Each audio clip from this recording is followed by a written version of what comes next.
Hello friends, जेके education channel में आप सभी मित्रों का स्वागत है। तो हम आपको प्रेजेंट इंडेफिनिट टेंस और प्रेजेंट कंटिन्यूअस पढ़ा चुके हैं। तो आज हम आपको प्रेजेंट परफेक्ट टेंस पढ़ाने चल रहे हैं। तो मित्रों ध्यान दीजिएगा, प्रेजेंट मीन्स होता है वर्तमान, परफेक्ट मीन्स होता है पूर्ण, टेंस मीन्स होता है काल। यानी प्रेजेंट परफेक्ट टेंस को कहेंगे वर्तमान पूर्ण काल। तो मित्रों ध्यान दीजिएगा, इंट्रोडक्शन इंट्रोडक्शन मीन्स होता है पहचान। तो इस टेंस के हिंदी वाक्यों के अंत में चुका है, चुकी है, चुके हैं, लिया है, दिया है, किया है, गया है, गई है, गए हैं इत्यादि शब्द आता है। तो मित्रों ध्यान दीजिएगा, परफेक्ट की बात होगी तो चुका, चुकी, चुके, लिया है, दिया है, किया है, गया है, गई है इत्यादि। तो इसमें आपको रिमार्क ऐसे वाक्यों से यह पता चलता है कि कार्य अभी अभी समाप्त हुआ है या नहीं। तो मित्रों ध्यान दीजिएगा, रिमार्क आप ध्यान देंगे कि इसमें अभी अभी कार्य समाप्त हुआ है या नहीं हुआ है। तो मित्रों ध्यान दीजिएगा, इसमें हेल्पिंग वर्ब क्या लगता है, हैज ऑब्लिक हैव। तो ध्यान दीजिएगा, सिंगुलर सब्जेक्ट के साथ हैज का प्रयोग करते हैं, प्लूरल सब्जेक्ट के साथ हैव का प्रयोग करते हैं। तो सिंगुलर सब्जेक्ट यानी he, she, it, this, that या किसी का नाम रहे, और प्लूरल सब्जेक्ट यानी I, we, you, they, these, those रहे तो वहाँ हैव का प्रयोग करते हैं। तो मित्रों ध्यान दीजिएगा, रूल्स ऑफ द ट्रांसलेशन यानी अनुवाद के नियम। अनुवाद के नियम में फर्स्ट आपको पढ़ाने चल रहे अफर्मेटिव सेंटेंस।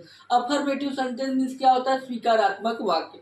तो फार्मूला क्या है मित्रों, subject plus has oblique have plus verb का third form plus object plus other. तो मित्रों ध्यान दीजिएगा, प्रेजेंट इंडेफिनिट में आप वर्ब के फर्स्ट फॉर्म में यस या यस लगाते थे अफर्मेटिव में, और निगेटिव में क्या वर्ब का फर्स्ट फॉर्म लगाते थे, निगेटिव सिंगल डबल में। और प्रेजेंट परफेक्ट टेंस में ध्यान दीजिएगा मित्रों, आपको वर्ब का थर्ड फॉर्म लगाना है। प्रेजेंट कंटिन्यूअस टेंस में वर्ब के फर्स्ट फॉर्म में आईएनजी लगता था, लेकिन यहाँ पर जब परफेक्ट की बात होगी तो परफेक्ट में ध्यान दीजिएगा मित्रों, वर्ब का थर्ड फॉर्म यानी तीसरी अवस्था को लिखेंगे। तो मित्रों ध्यान दीजिएगा, अफर्मेटिव सेंटेंस मीन्स क्या होता है, फार्मूला यानी subject plus has oblique have plus verb का third form plus object plus other. तो आज मित्रों ध्यान दीजिएगा, जैसे माता जी खाना बना चुकी है। माता जी खाना बना चुकी है, तो हमारा सब्जेक्ट क्या है, माता जी, यानी द मदर। माता जी सिंगुलर सब्जेक्ट है, इसलिए हैज का प्रयोग करेंगे, यानी द मदर हैज। वर्ब का थर्ड फॉर्म यानी कुक मीन्स बनाना होता है, तो थर्ड फॉर्म क्या हो जाएगा, कुक्ड, कुक्ड फूड। तो मित्रों ध्यान दीजिएगा, माता जी खाना बना चुकी है का ट्रांसलेशन क्या होगा, the mother has cooked food. वे लोग किताब पढ़ चुके हैं। वे लोग किताब पढ़ चुके हैं। तो मित्रों ध्यान दीजिएगा, सब्जेक्ट क्या है, वे लोग, यानी दे मीन्स क्या होता है, वे लोग। तो सब्जेक्ट हमारा प्लूरल सब्जेक्ट है, इसलिए हम किसका प्रयोग करेंगे, हैव का। They have. रीड का थर्ड फॉर्म यानी रीड मीन्स होता है पढ़ना, थर्ड फॉर्म क्या होगा, रीड ही होगा। रीड बचा क्या आपका, किताब यानी अब। तो मित्रों ध्यान दीजिएगा, अफर्मेटिव सेंटेंस मैंने आपको समझा दिया, तो आप फिर से पुनः एक बार ध्यान पूर्वक इसको सुनिए और नोट करते जाइए। तो प्रेजेंट परफेक्ट टेंस यानी वर्तमान पूर्णकाल, इंट्रोडक्शन क्या होता है, इस टेंस के हिंदी वाक्यों के अंत में चुका है, चुकी है, चुके हैं, लिया है, दिया है, किया है, गया है, गया है, गया है, गई है, गए हैं इत्यादि शब्द आता है। तो मित्रों ध्यान दीजिएगा, इसमें रिमार्क में ऐसे वाक्यों से यह पता चलता है कि कार्य अभी अभी समाप्त हुआ है या नहीं। तो इसमें हेल्पिंग वर्ब क्या होता है, हैज ऑब्लिक हैव, यानी सिंगुलर सब्जेक्ट के साथ हैज का प्रयोग करेंगे और प्लूरल सब्जेक्ट के साथ हैव का प्रयोग करेंगे। तो रूल्स ऑफ द ट्रांसलेशन यानी अनुवाद के नियम में फर्स्ट आपको पढ़ाने चल रहे हैं, तो अफर्मेटिव सेंटेंस यानी स्वीकारात्मक वाक्य। तो फार्मूला क्या होगा, subject plus has oblique have plus verb का third form plus object plus other. तो हमने अभी आपको ट्रांसलेशन के माध्यम से आपको बताया, सब्जेक्ट क्या है, हेल्पिंग वर्ब में हैज लगेगा कि हैव, वर्ब का थर्ड फॉर्म यानी first form, second form, third form, object means होता है कर्म, अदर मीन्स क्या होता है, शेष। तो मित्रों अब हम आपको निगेटिव सेंटेंस पढ़ाने चल रहे हैं।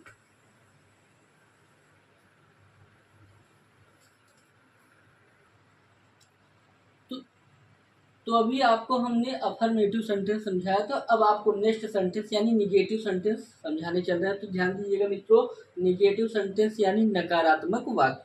तो फार्मूला क्या होगा, subject plus has oblique have plus not plus verb third form plus object plus other. तो ध्यान दीजिएगा मित्रों, सिंगुलर सब्जेक्ट के साथ हैज तथा प्लूरल सब्जेक्ट के साथ हैव का प्रयोग करते हैं। तो मित्रों ध्यान दीजिएगा, आइए हैज आपको बताने चल रहे हैं।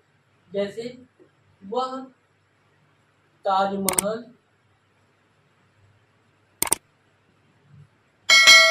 नहीं देख चुका है, वह ताजमहल नहीं देख चुका है। तो मित्रों ध्यान दीजिएगा, सब्जेक्ट क्या वह है, तो ही मीन्स क्या होता है वह। अब हैज ऑब्लिक हैव, इन दोनों में से हेल्पिंग वर्ब में से किसी एक को लिखना है। तो हमारा सब्जेक्ट क्या है, सिंगुलर सब्जेक्ट है। तो सिंगुलर सब्जेक्ट है तो यानी हम हेल्पिंग वर्ब क्या लगाएंगे, हैज, यानी ही हैज। उसके बाद क्या, नॉट मीन्स क्या होता है नहीं, तो ही हैज नॉट। वर्ब यानी देखना, सी मीन्स देखना होता है, थर्ड फॉर्म क्या होगा, सी सा सीन, सीन द ताजमहल। तो मित्रों ध्यान दीजिएगा, वह ताजमहल नहीं देख चुका है का ट्रांसलेशन क्या होगा, हमारा सब्जेक्ट क्या है वह है, इसलिए वह की मीनिंग क्या हुआ, ही helping verb has oblique have. यानी आपको एक लगाना है सिंगुलर सब्जेक्ट के साथ हैज, प्लूरल सब्जेक्ट के साथ हैव। तो ध्यान दीजिएगा मित्रों, सिंगुलर सब्जेक्ट है हमारा, इसी हेल्पिंग वर्ब क्या लगा, हैज, उसके बाद नॉट, फिर वर्ब का थर्ड फॉर्म यानी सी मीन्स होता है देखना, सी सा सीन, थर्ड फॉर्म क्या होगा सीन, ताजमहल बचा। तो यानी आपका अदर का काम क्या, ताजमहल। मैं गाना नहीं गा चुका हूँ। तो मित्रों ध्यान दीजिएगा, इसमें सब्जेक्ट क्या है, मैं, यानी प्लूरल सब्जेक्ट है, तो प्लूरल सब्जेक्ट के साथ हैव का प्रयोग करेंगे, यानी आई हैव। नहीं का क्या होगा, नॉट, यानी आई हैव नॉट। गाना गाने का क्या मीनिंग होता है, सिंग अ सॉन्ग, तो थर्ड फॉर्म लगेगा, यानी सिंग का क्या हो जाएगा, थर्ड फॉर्म संग हो जाएगा, संग अ सॉन्ग। तो मित्रों आपको निगेटिव सेंटेंस समझ में आ गया होगा। तो अब हम आपको इंट्रोगेटिव सेंटेंस पढ़ाने चल रहे हैं। तो इंट्रोगेटिव सेंटेंस मैंने आपको बताया, there are two types of interrogative sentence, first single interrogative sentence and second double interrogative sentence. मित्रों ध्यान दीजिएगा, सिंगल इंट्रोगेटिव सेंटेंस कैसे पहचानेंगे, जब वाक्य क्या शब्द से शुरू होगा तो सिंगल इंट्रोगेटिव सेंटेंस, जब वाक्य के बीच में कब क्यों कहाँ कैसे कौन इत्यादि शब्द आए तो मित्रों ध्यान दीजिएगा वो डबल इंट्रोगेटिव सेंटेंस होता है। तो मित्रों अब हम आपको सिंगल इंट्रोगेटिव सेंटेंस पढ़ाने चल रहे हैं। सिंगल इंट्रोगेटिव सेंटेंस, जब वाक्य क्या शब्द से शुरू हो। मित्रों ध्यान दीजिएगा, सिंगल इंट्रोगेटिव सेंटेंस पहचानेंगे जब वाक्य क्या शब्द से शुरू हो। तो मित्रों फार्मूला क्या होगा, सब्जेक्ट के प्लेस पे हेल्पिंग वर्ब हो जाएगा, हेल्पिंग वर्ब के प्लेस पे सब्जेक्ट हमारा हो जाएगा सिंगल इंट्रोगेटिव के फार्मूला में। यानी has oblique have, helping verb पहले हो जाएगा, फिर उसके बाद सब्जेक्ट, फिर नॉट, फिर वर्ब का third form plus object plus other.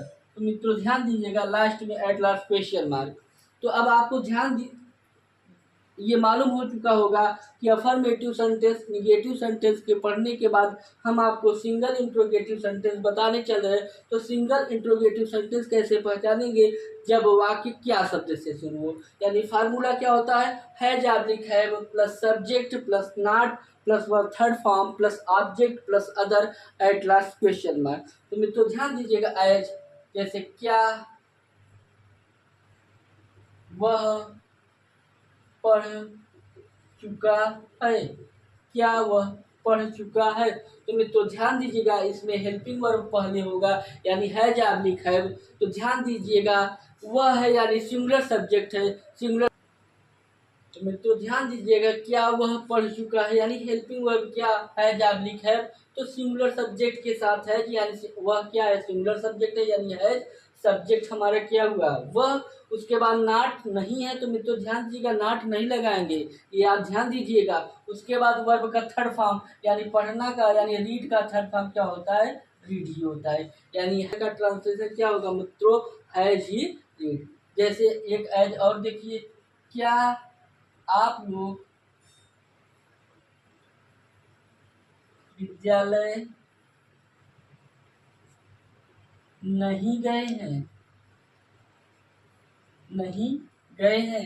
तो मित्रों ध्यान दीजिएगा अगला ट्रांसलेशन आपको क्या है, क्या आप लोग विद्यालय नहीं गए हैं। तो हमारा सब्जेक्ट, सब्जेक्ट क्या है यानी आप लोग, यानी प्लूरल सब्जेक्ट है यानी हैव का प्रयोग करेंगे हेल्पिंग वर्ब। तो हैव आप लोग यानी यू मीन्स क्या होता है आप लोग। उसके बाद ध्यान दीजिएगा नाट, नाट मीन्स क्या होता है नहीं। तो ट्रांसलेशन में मित्रों नहीं दिया है इसलिए नाट लिखेंगे।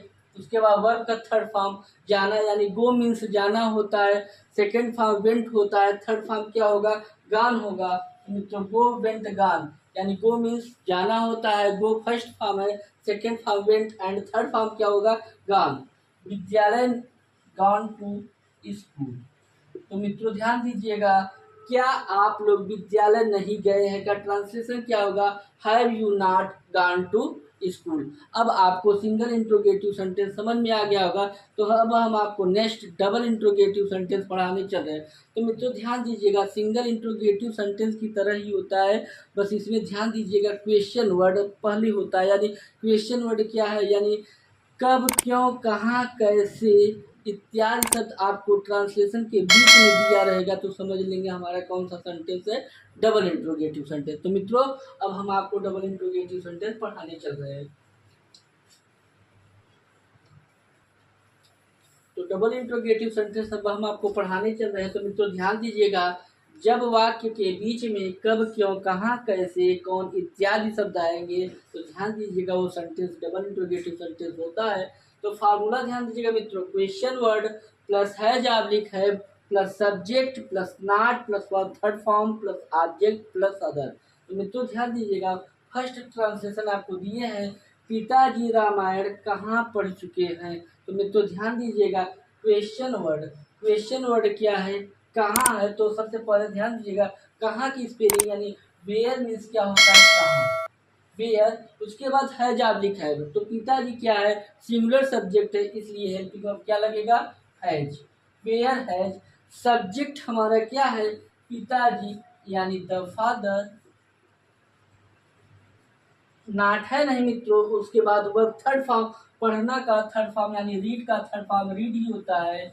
और क्या रामायण तो रीड द रामायण। तो मित्रों ध्यान दीजिएगा पिताजी रामायण कहाँ पढ़ चुके हैं का ट्रांसलेशन क्या होगा, where has the father read the Ramayan. तो नेक्स्ट मित्रों ध्यान दीजिएगा आपको अगला ट्रांसलेशन दिया गया है, वे लोग यहाँ क्यों नहीं आए हैं। तो हमारा ध्यान दीजिएगा क्वेश्चन वर्ड क्या है क्यों, तो वाई मीन्स क्या होता है मित्रों क्यों, helping verb has oblique have लगाना है। तो सब्जेक्ट क्या है हमारा प्लूरल सब्जेक्ट है इसलिए हेल्पिंग वर्ब क्या लगाएंगे हैव। उसके बाद सब्जेक्ट यानी वे लोग, दे मीन्स क्या होता है वे लोग। उसके बाद नाट, नाट मीन्स क्या होता है नहीं। वर्ब यानी आना, कम मीन्स होता है आना, कम, केम, कम यानी थर्ड फॉर्म क्या होगा कम होगा। उसके बाद बचा क्या हियर, हियर मीन्स क्या होता है यहाँ। तो मित्रों ध्यान दीजिएगा वे लोग यहाँ क्यों नहीं आए हैं का ट्रांसलेशन होगा why have they not come here. तो मित्रों ध्यान दीजिएगा अब हम आपको प्रेजेंट परफेक्ट टेंस बहुत अच्छी तरीके से आपको समझा दिया हूँ। अब आपको समझ में आ गया होगा तो आप पुनः उसके बारे में फिर से सुनिए जो अभी तक मैंने आपको इस लेक्चर पे मैंने आपको पूरा डिटेल में समझाया है। तो अफर्मेटिव सेंटेंस यानी सब्जेक्ट प्लस हैज ऑब्लिक है plus verb third form plus object plus other formula होता है। निगेटिव सेंटेंस यानी सब्जेक्ट प्लस हैज ऑब्लिक है plus not plus verb third form plus object plus other. फिर मैंने आपको interrogative sentence में बताया सिंगल इंट्रोगेटिव सेंटेंस यानी फार्मूला आपको बताया है जाबलिक है plus subject plus not plus verb third form plus object plus other at last question mark. फिर मैंने अभी आपको बताया डबल इंट्रोगेटिव सेंटेंस यानी जब वाक्य के बीच में कब क्यों कहाँ कैसे कौन इत्यादि शब्द आए यानी फार्मूला आपको बताया क्वेश्चन वर्ड प्लस है जाबलिक है plus subject plus not plus verb third form plus object plus other. तो मित्रों ध्यान दीजिएगा परफेक्ट टेंस आपको आज पूरी तरीके से बता दिया। तो अब हम आपको नेक्स्ट पार्ट में प्रेजेंट परफेक्ट कंटिन्यूअस टेंस पढ़ाएंगे। तो ध्यान दीजिएगा अब हम आपको अगली वीडियो में प्रेजेंट परफेक्ट कंटिन्यूअस टेंस पढ़ाएंगे। तो ध्यान दीजिएगा मित्रों। तो मित्रों वीडियो देखने के लिए धन्यवाद। अब हम आपको अगली पार्ट में प्रेजेंट परफेक्ट कंटिन्यूअस पढ़ाएंगे। ध्यान दीजिए, धन्यवाद।